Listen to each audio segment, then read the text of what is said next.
bertemu lagi di video saya, Elsa Ferreira Fadia dengan ujung NIM 12. Nah, di video ini kita akan membahas materi tentang laju reaksi. Yuk simak sampai akhir.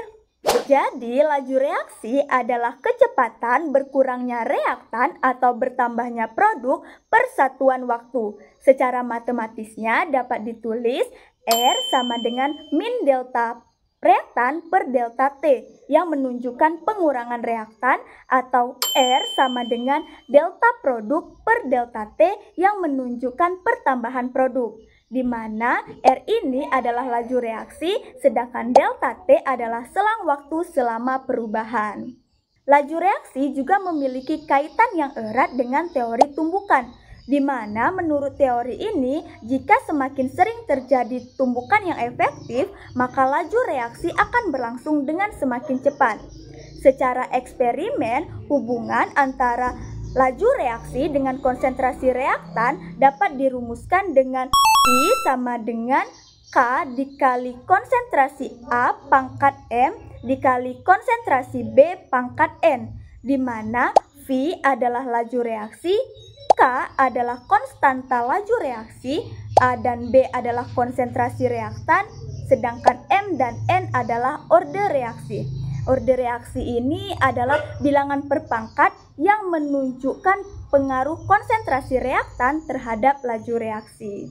Nah, ada beberapa faktor yang dapat mempengaruhi laju reaksi, yaitu ada konsentrasi, luas permukaan, suhu, dan juga katalis, di mana luas permukaan, konsentrasi, dan suhu ini berbanding lurus dengan laju reaksi.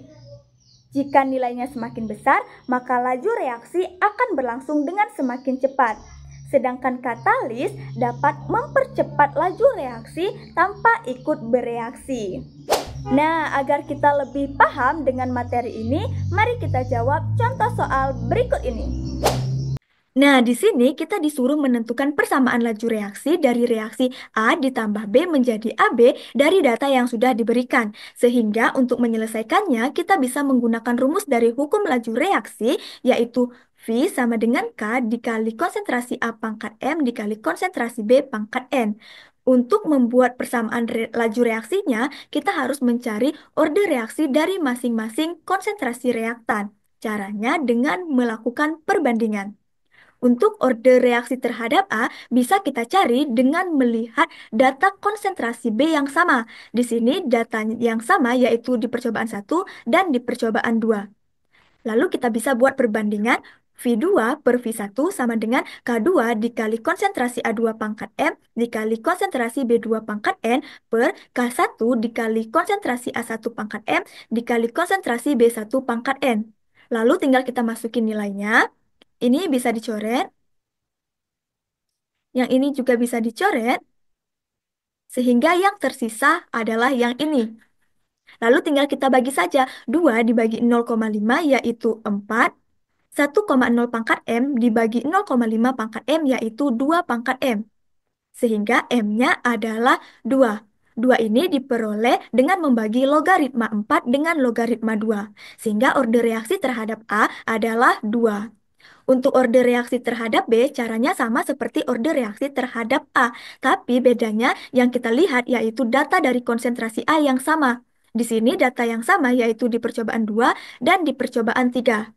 Lalu kita buat perbandingan V3 per V2 sama dengan K3 dikali konsentrasi A3 pangkat M dikali konsentrasi B3 pangkat N per K2 dikali konsentrasi A2 pangkat M dikali konsentrasi B2 pangkat N.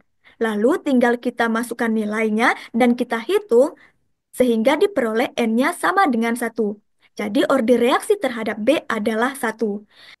Karena kita sudah mengetahui orde reaksi terhadap A dan orde reaksi terhadap B, maka persamaan laju reaksinya dapat ditulis dengan V sama dengan K dikali konsentrasi A pangkat 2 karena orde reaksinya 2 dikali konsentrasi B pangkat 1 karena orde reaksinya 1. 1 bisa tidak ditulis. Baik, terima kasih sudah menonton dan bye-bye!